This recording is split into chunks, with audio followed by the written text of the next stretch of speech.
Ooh, we need critical race theory in this country. Why would Joy Reid close a segment on her show after Kyle Rittenhouse's emotional breakdown on the stand talking about critical race theory?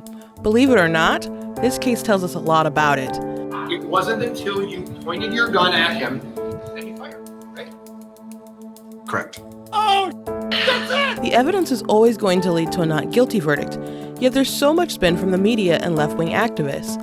For some reason, a white boy shooting 3 white men in self-defense was an example of white supremacy and white privilege. It's a system that cannot be reformed, but needs to be abolished. This country was built on the idea that white men had a particular kind of freedom and a particular kind of citizenship that only they have. You know, from the slave catchers on, the right to inflict violence in the name of protecting property. But why would the media pretend self-defense was a form of white privilege when the system also worked for Andrew Coffey? Why would they pretend protecting property is rooted in racism? I'm sure Joy Reid has heard of rooftop Koreans. The answer is simple. The facts don't matter. Anyone who tells you critical race theory is about teaching honest history is ignorant at best, or a malicious liar. Critical race theory is grounded in the particulars of a social reality that is defined by our experiences and the collective historical experience of our communities of origin.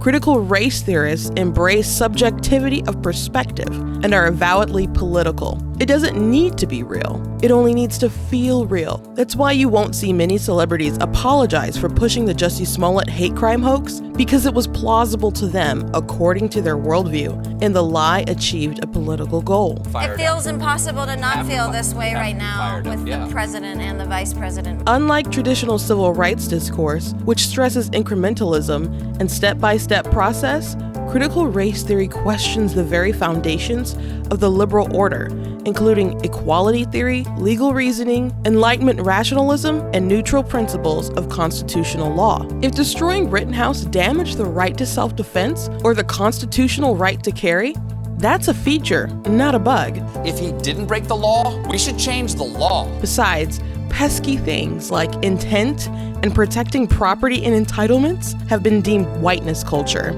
and whiteness is bad. Justice, objectivity, or fairness isn't the point of critical race theory. Reshaping the world is, and they'll gladly use discrimination to fight racism. While using gasoline to fight a fire may seem like a risky and foolish dream to you and me, the truth is it's typical idealistic utopian nonsense that is on brand for a Marxist fantasy.